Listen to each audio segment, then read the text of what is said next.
in to the Lily Jade Show here on WOVU 95.9 FM Cleveland.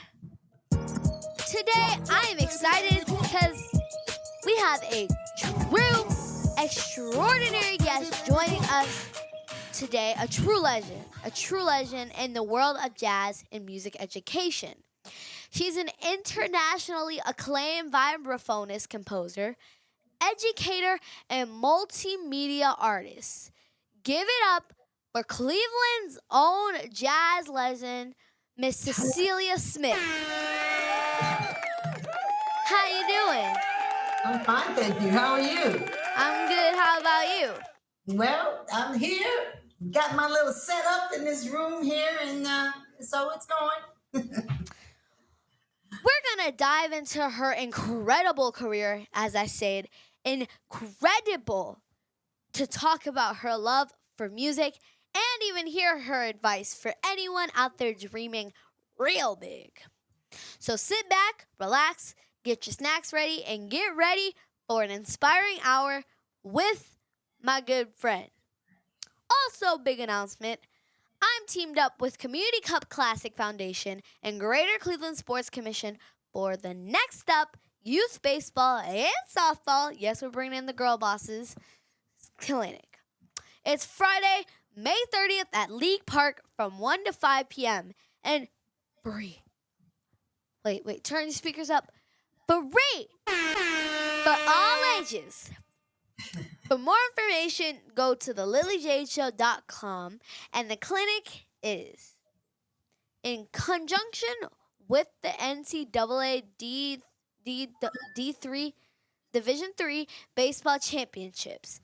Make sure y'all come on down to the free baseball and softball youth clinic. Free for all ages from on May 30th, 2025. You know we're going to have the sun.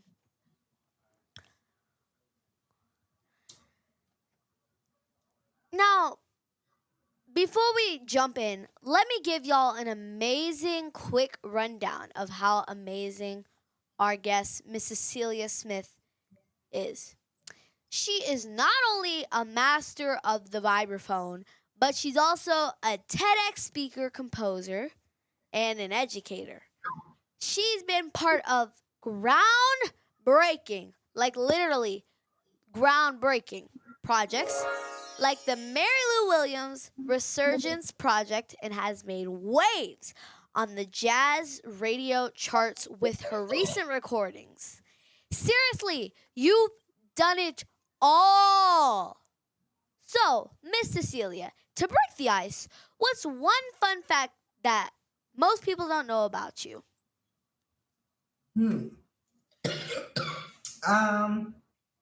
Oh, I remember.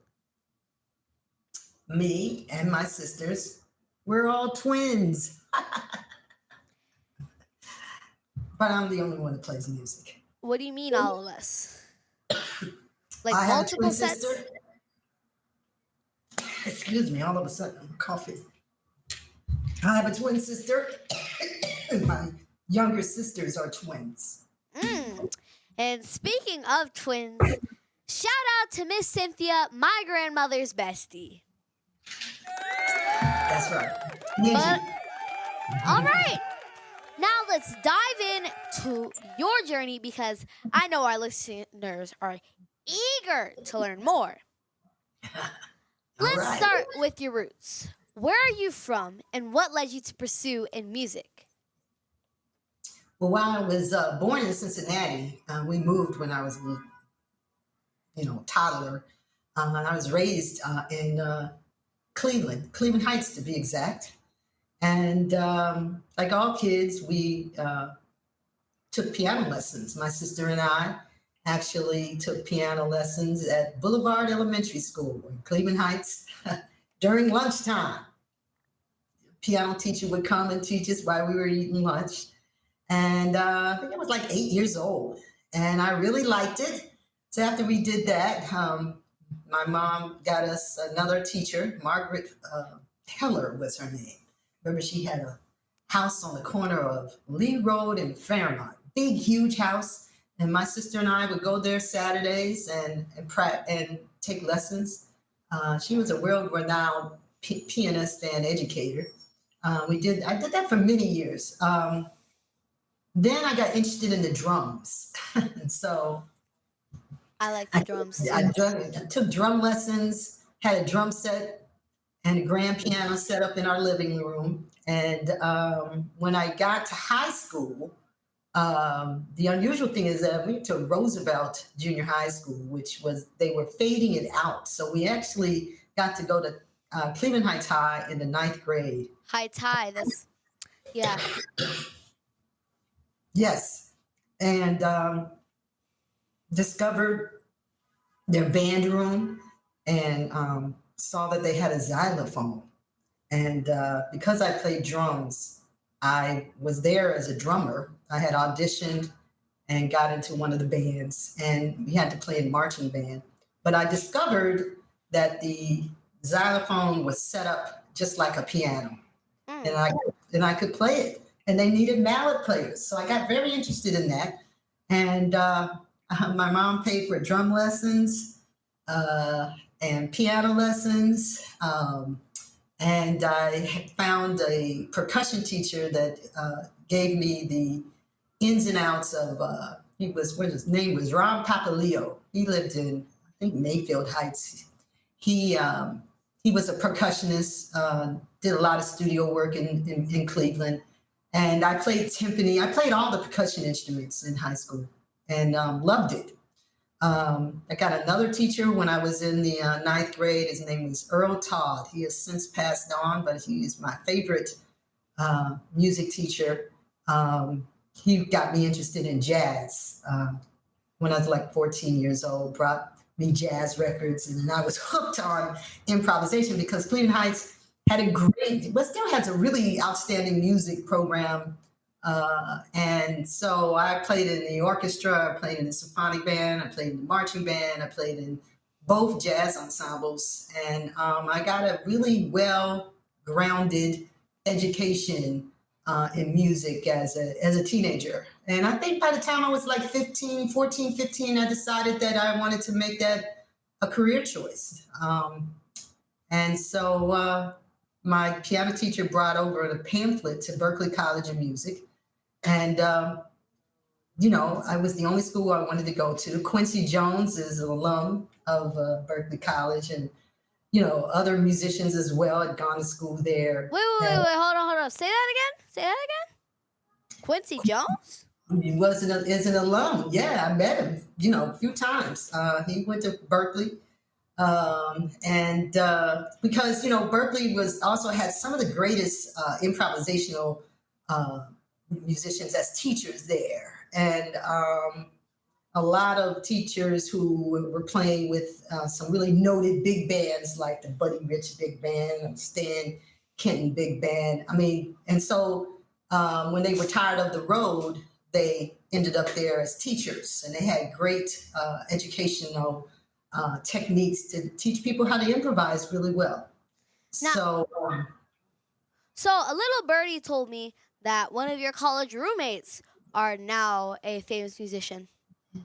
Actually, I went to school with a lot of very noted musicians. We didn't know it at the time. My college roommate is Cindy Blackman Santana. She's a drummer. We're good friends. We're still very good friends. Branford Marcellus, Kevin Eubanks, Makoto Ozone, Cyrus Chestnut. Wow. At the time, we did not know.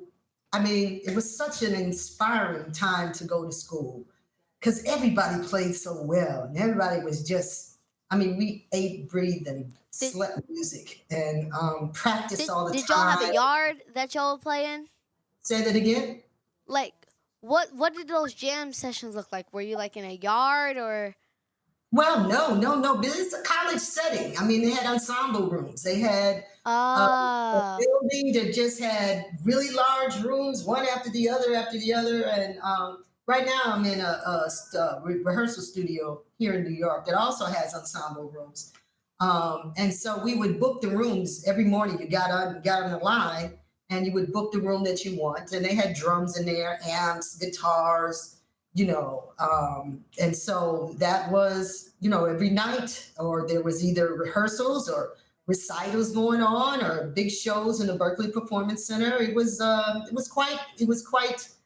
I could not have asked for a better college education in terms of modern American music, in terms of jazz, I would say contemporary American music. So yeah, it was great. Was it like the movie Fame? Where y'all got to break out the song? Because it was just music. Fame had everything. They had dancers, they had actors and drama teachers. All that. Right now, Berklee has expanded. They took over the Boston Conservatory, which has all those things now. But when I was there, it was strictly people went to school there for music, to learn about jazz and learn about creative geniuses. Say that again. Creative geniuses. Well, yes, I can't say that I went to school with some of the most creative minds still on the planet. There's no doubt about it, that. Well, yeah. But we'll be right back after this break because, we got to pay some bills. Okay.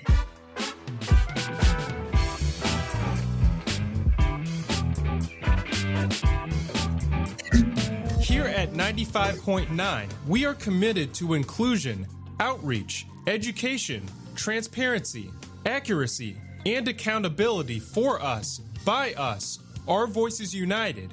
WOVU, a Burton Bell Carr community radio station.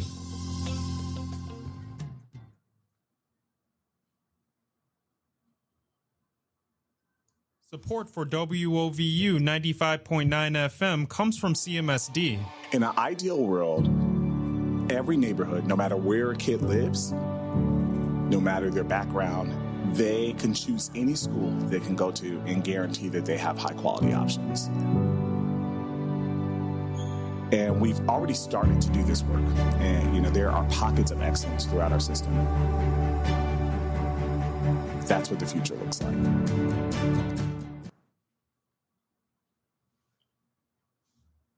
Cleveland's urban alternative. What's up? My name is Her. Kendrick Lamar. This is SZA.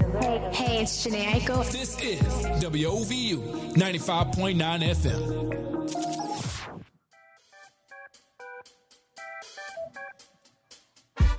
Welcome back to the Lily Jade Show on 95.9 FM WOVU. And if you're just now tuning in, I have Cleveland jazz legend and internationally acclaimed vibraphonist, Miss Cecilia Smith. Now, Miss Cecilia, I just gotta ask, what in the world is a vibraphone? Well, that's a very good question. The vibraphone belongs to the percussion keyboard family. And so anything that says the word keyboard is laid out like a piano. And so in this case, it's called the vibraphone.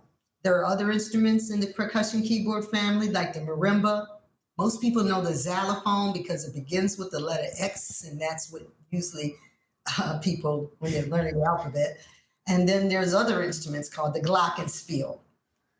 And so the vibraphone, which is right behind me, I'll show it to you now.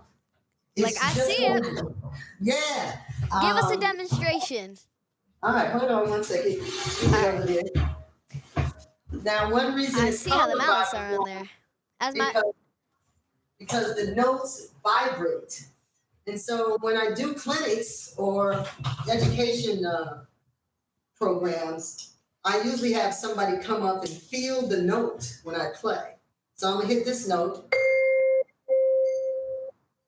And when I touch it, the notes vibrate very quickly. But percussion keyboard family instruments also have the same layout as a piano. For instance, that note that I played is middle C. And if I play middle C here, provided this piano is in tune, it's a C here. All right, so C, D, E, F, G is there, and here, C, D, E, F, G. All right? Oh, yeah. This I play I got my little hat right here. Are you usually the melody or the background noises?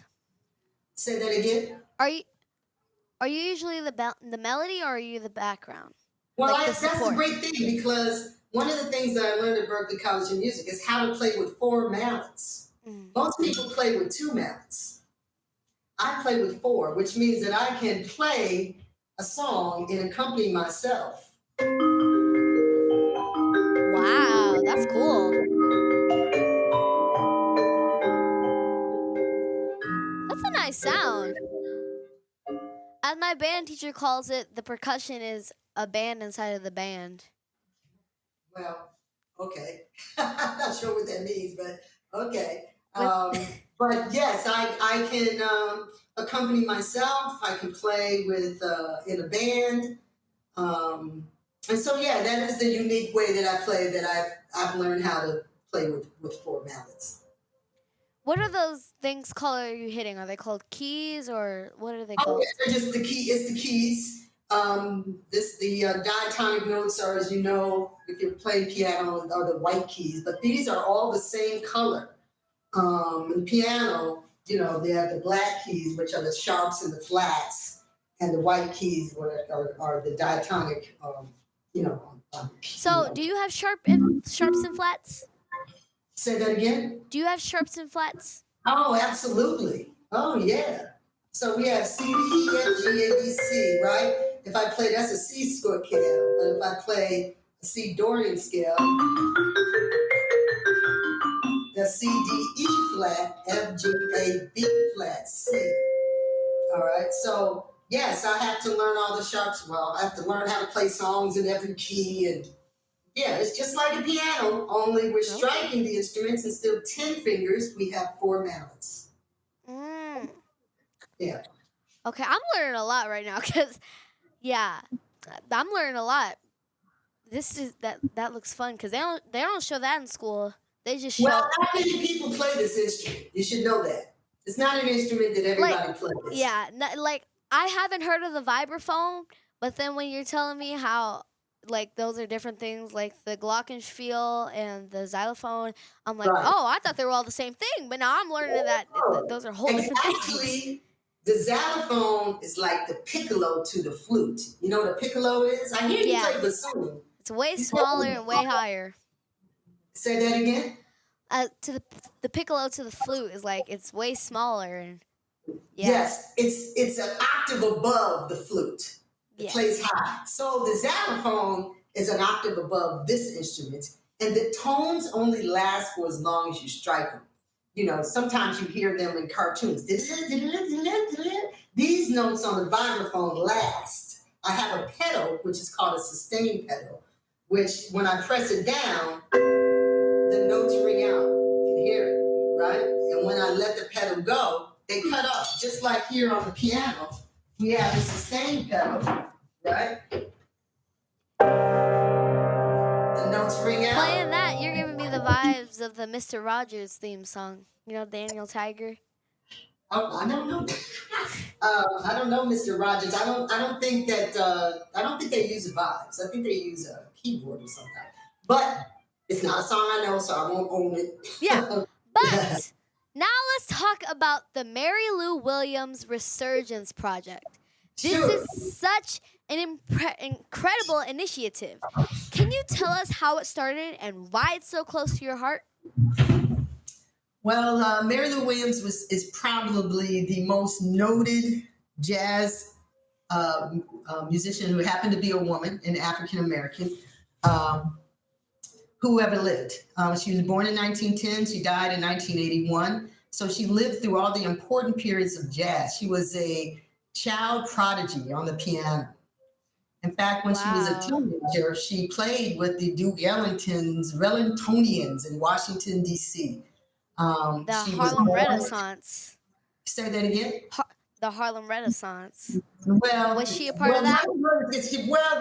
She lived through that period and all into the 80s. So in terms of how jazz came about during the turn of the century, not a lot of people were improvising, but they all, there were certain people who knew how to do it well. during the 1910s, 1920s, that was considered the swing era, the big band era. And she learned how to arrange for big band. She didn't go to college, but she hung out and played with many of the big band leaders of that time.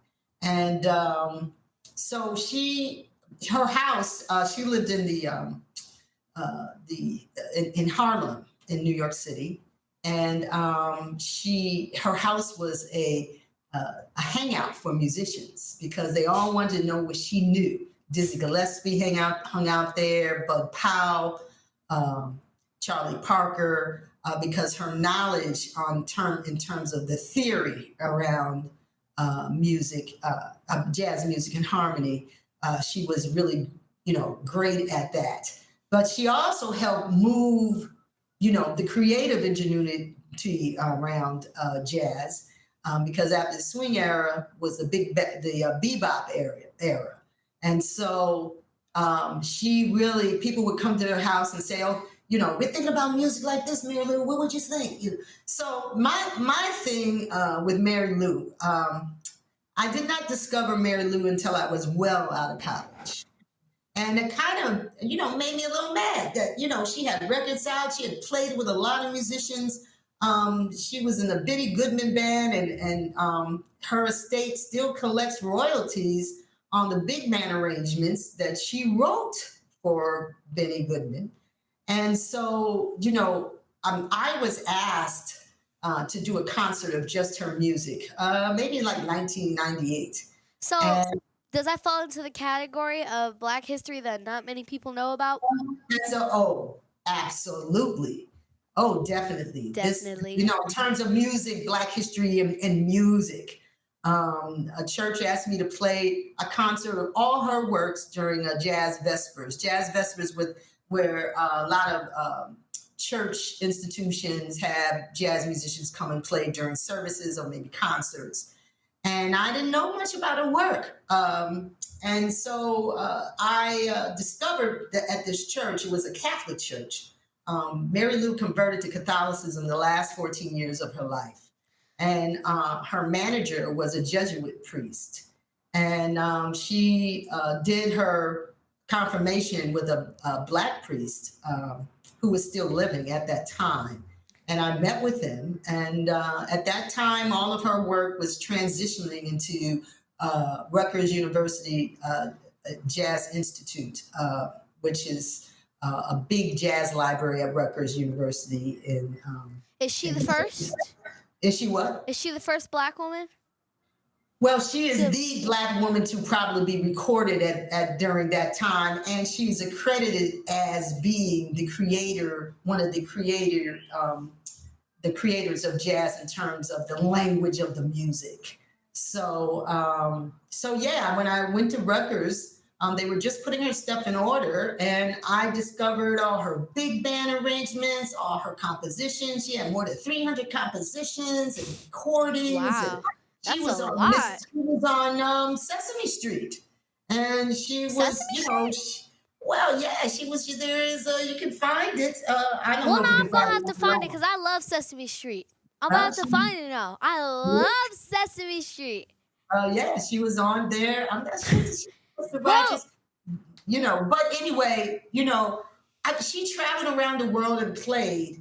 But she didn't get the same amount of attention as Duke Ellington or Charlie Parker or Miles Davis, but she should have gotten it. And so we did this concert, and the music was difficult. And at that point, I had just had her quartet settings, quartet music, vibes, piano, bass, and drums. And I don't know, we did that concert, and then somebody from New England's conservatory discovered that I did this, and they asked me to come and do a lecture on her work. New England Conservatory is a conservatory that is in Boston. Actually, it's blocks away from music, but its emphasis on classical music, although they do have what is called a stream department. And so after I did a lecture, they invited me to come and be an artist in residency there, where they had a big band, and I was able to explore her big band arrangements and her choir arrangements because she wrote for jazz choir. So what does that mean? Did she like lead the band? Say that again. Like, did she lead the band? Oh yes. When you were there, she had her own big band. They played her compositions. She recorded them. She did arrangements for all of the major big bands that were in existence during the 30s.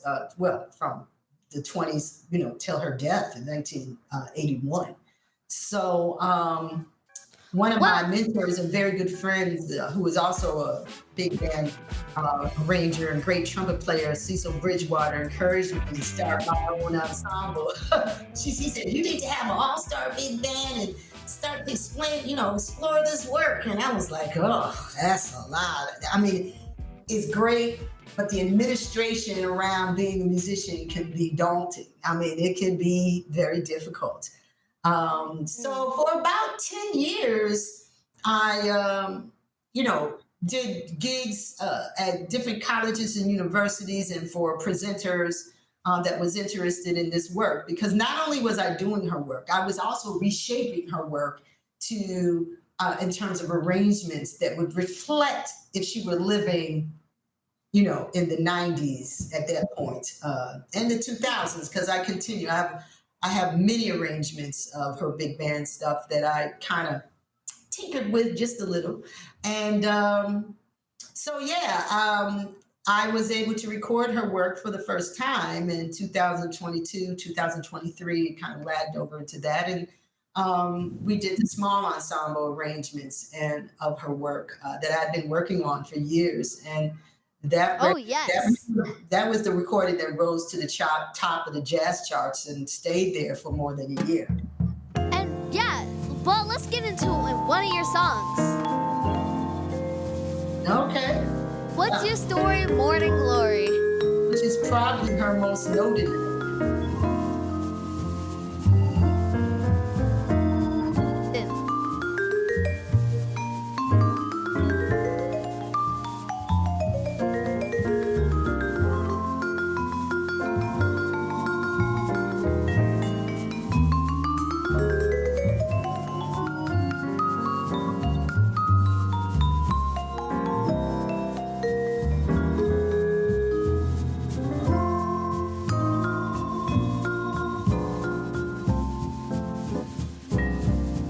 What's your story, Morning Glory?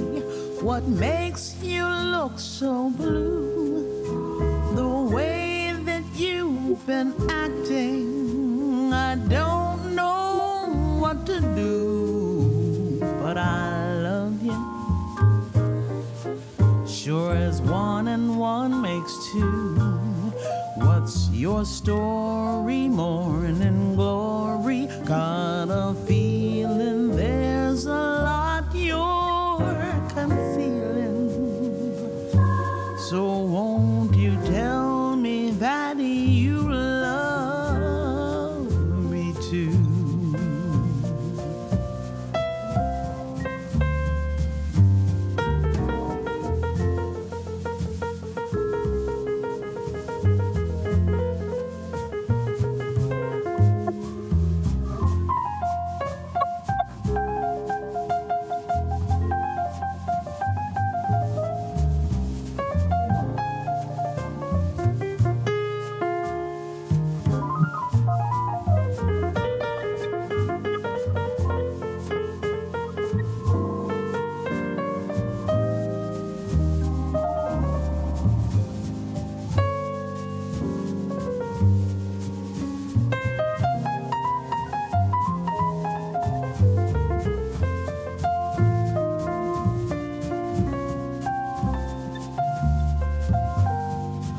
What's your story, Morning Glory?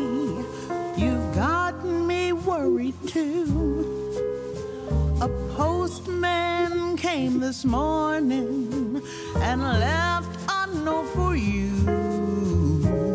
Did you read it? Then you know that I love you. What's your story, Morning Glory? If I guess it, darling, will you confess it? Oh, won't you tell me that you love me too?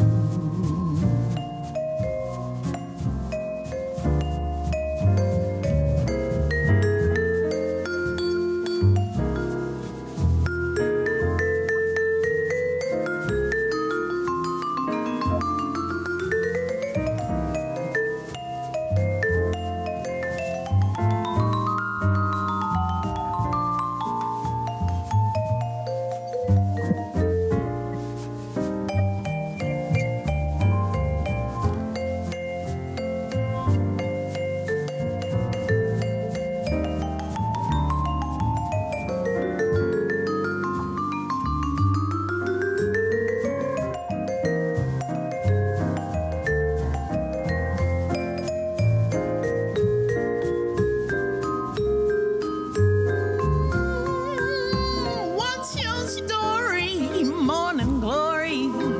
What makes you look so blue? The way that you've been acting, I don't know what to do. Oh, but I love you, sure as one and one makes two. What's your story, morning glory? Got a feeling there's a lot you're concealing. So won't you tell me that you love me too?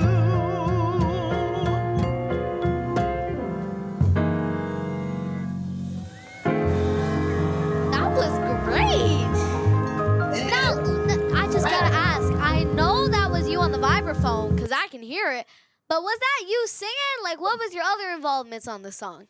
Well, no. The other musicians are playing are actually my very good friends. The vocalist there is Carla Cook. We go back to college days. Carla is from Detroit. She has her own recordings out. On piano is Lafayette Harris Jr. and organ, Carlton Holmes. On acoustic bass is Kenny Davis, and drums. On the drums is Ron Savage. And so we've been playing together for years.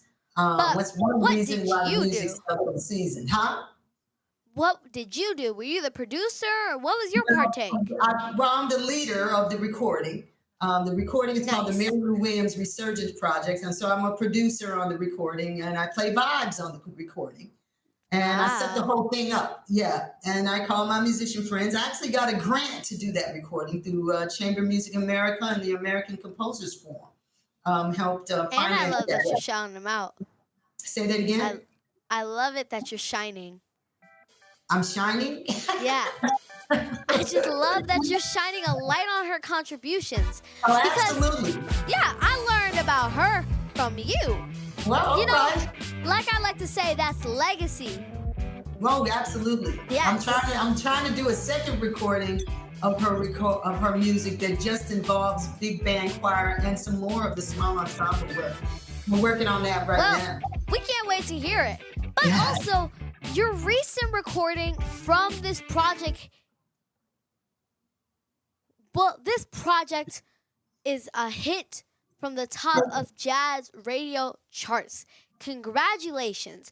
But we will be right back after this break because, you know, we got to pay some bills. All right.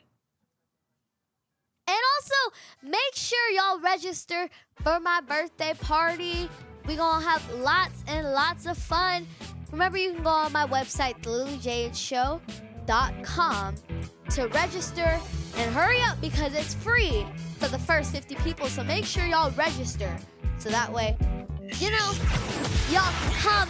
And also, thank you to East Lead Lab Sports Academy for hosting the party. Thank you so much.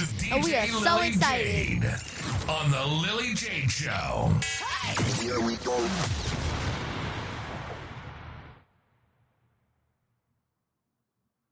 Comment or concern? Give us a call at 216-342-2963 or email our director, General Manager Jay Williams at jwilliams@bbc.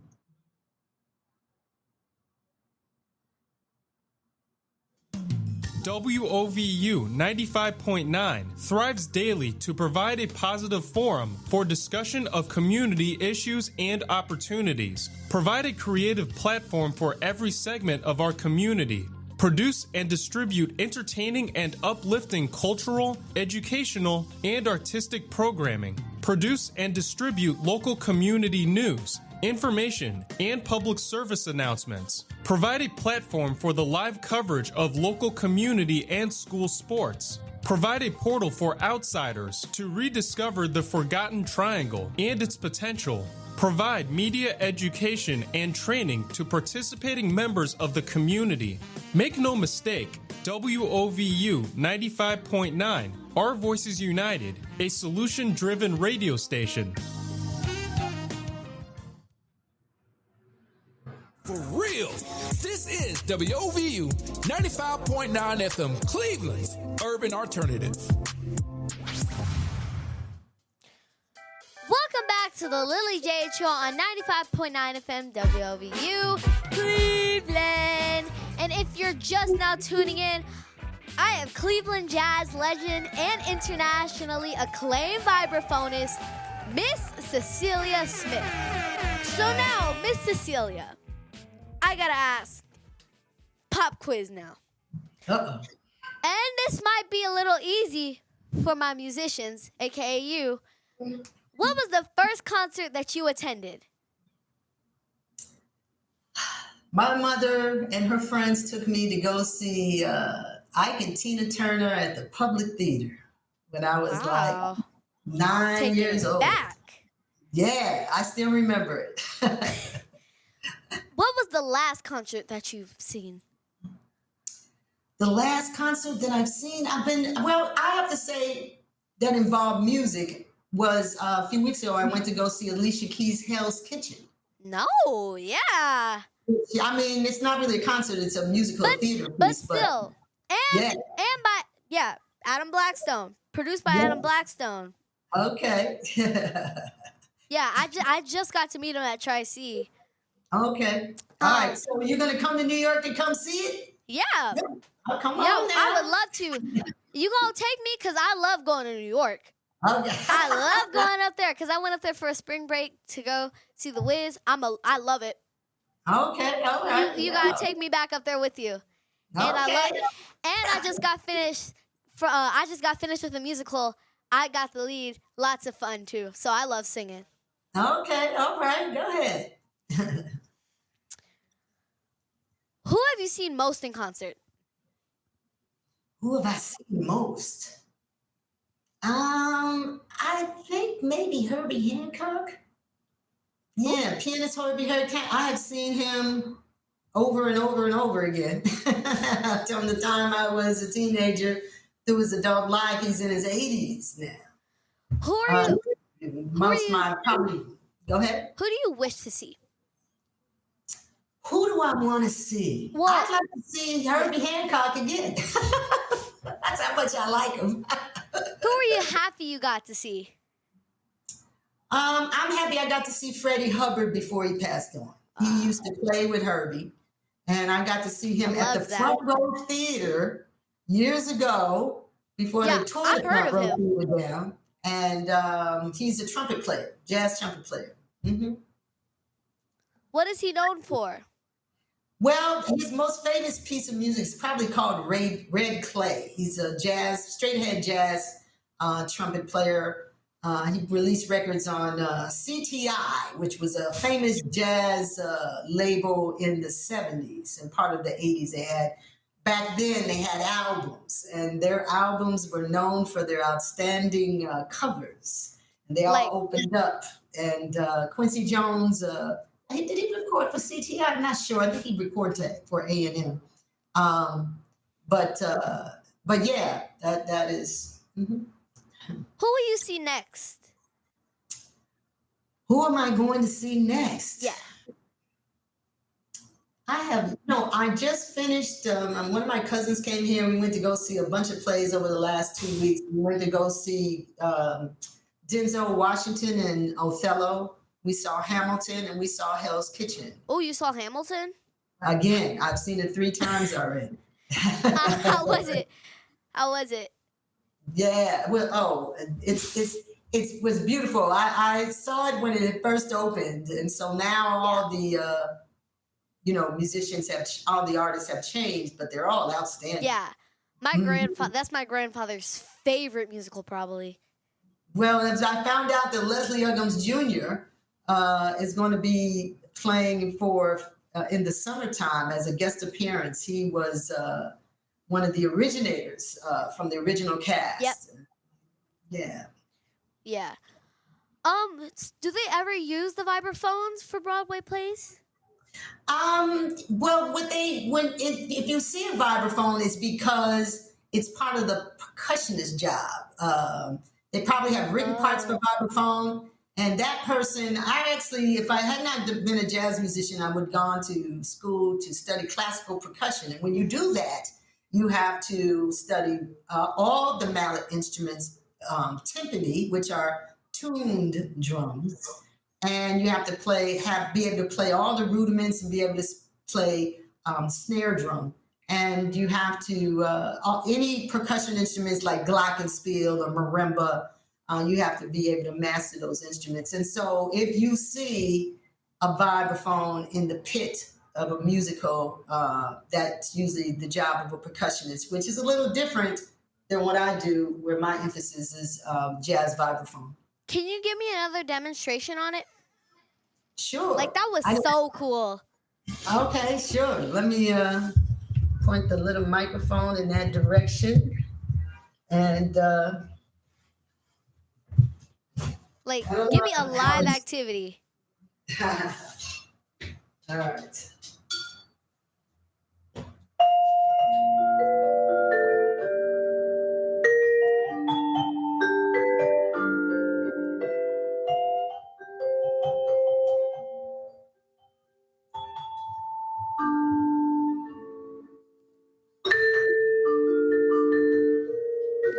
We're here with the jazz legend, Miss Cecilia Smith.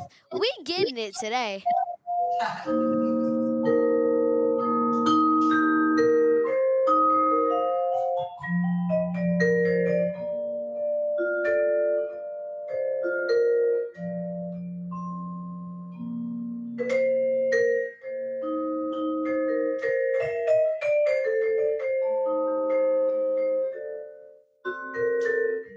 This is just so fascinating. I can't even. You're making me want to study all the drums again, but especially the vibraphone. Yeah, well, yes, it's a beautiful instrument. And I had to put a little ending. I just couldn't just stop playing. I'm gonna have to. Yeah. It's a wonderful instrument. But I will say to you that if you're a young person that is playing, really figure out how to get a foundation on piano first, because that was my first instrument. And, when you really lay down your education to have that's rooted in a keyboard instrument, it makes it easier to learn other things like arranging. Now, but that leads me into my next question. I know we have a lot of young listeners tuning in, so I would ask that you would give advice.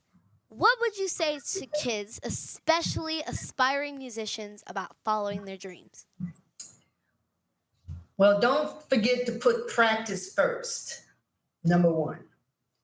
A lot of people get inspired by artists and musicians because everybody likes them. You don't have to prove anything. Yeah. they like the aspect of being a star. But if you're a practicing musician, you only get better through a real program of practicing with intent, and really having a great schedule for practicing. And so a lot of people forget that. And what happens, they get so enamored with being famous that they don't know how to practice. They get to a certain point and everybody's clapping for me. Why do I need to get better? Well, I still practice. all the time. It is part of the... I got to practice DJing, Well, absolutely. But I hear you play bassoon. Is that true? Oh yes, I do. We have to have a jam session. I gotta bring in my bassoon, and you gotta play your vibraphone, and we just gotta sit in there. Yeah, but yeah, I do play the bassoon. Yeah, I'll come to New York. Yeah, we can hit a Broadway play. Listen, you said all of my favorite things right there. You said play music. You said go see Broadway. And I just gotta ask, where have you traveled? Because I know you're internationally acclaimed. So, like, what beautiful countries have you been to? I've been to Europe. I've been to Paris. I've been to Ooh. Italy. You went to Paris and you didn't tell me? I actually went to Paris Dang. I made a record in Paris, actually. Like, Miss Cecilia, next time you go up, you should have led with that. Next time you go up to Paris, that's just a great story. But, like, who can say they make an album in Paris? But Well, I did one of my early records. I actually played duets with another vibe player. He's a Japanese vibe. His name is Yoshi Katori, and actually was for a Japanese record company, but they chose to do the recording in Paris so that people didn't have to go so far. I'm sure that I could probably just fit into your suitcase next time you go somewhere. You know? No. You want to travel in comfort, Lily Jade. Like, I don't know, maybe I could like get a carry, like you can get a carry-on and I could probably slide in there and just go on with you. But before we wrap up, Miss Cecilia, where can our listeners find your albums and learn more about your work?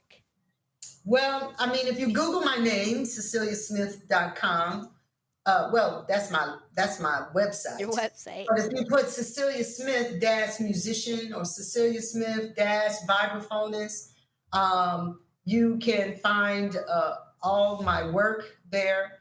Also, any articles that were written on my work. So yeah, if you Google my name, you'll be able to find it. You can find my work on Spotify and Amazon, and Say it one more time for us. What's the website? CeciliaSmith.com. Perfect. And how can our fans follow you on social media? You can find me on Facebook. If you put my name in, Cecilia Smith, my Facebook page is open to anybody. It's open to the world. You can find me on Facebook. You can find me on Instagram. You can find me on X or Twitter. I'm not very active on TikTok, although I do have a page. But my most active sites are Facebook and Instagram. Perfect. Everyone listening, make sure you check her out. You do not want to miss the incredible things Cecilia is doing. Miss Cecilia, it has been a great honor to have you on the show today. Thank you for sharing your story and inspiring us all. Thank you. All right, everyone. I'm so glad that you can come today. Well, thank you for like I having me. said, we're going to have to meet up in New York. Okay. Meet All up. right. Well, thank you. And you've done a terrific job too. I mean, I'm shocked at what you got going on. Thank you. I'm like, oh my God. But all right, everyone, that's a wrap for today's show. And remember this, Cleveland, Miss Cecilia's story is proof that hard work, dedication, and love for what you do can open doors you never thought was possible. You can accomplish anything that you put your mind to. No matter where you're starting from, your dreams are valid. Keep pushing, keep believing, and surround yourself with positivity. And who knows? Maybe one day you could be the one inspiring the world, just like Miss Cecilia Smith. Stay true to yourself and don't be afraid to take that leap toward your passion. 'Cause it don't take a billion people, but it should take your dreams. 'Cause if you didn't know, you know now. But all right, Miss Cecilia, we gonna end with your song, Body and Soul. Thank you. Until next time, stay safe.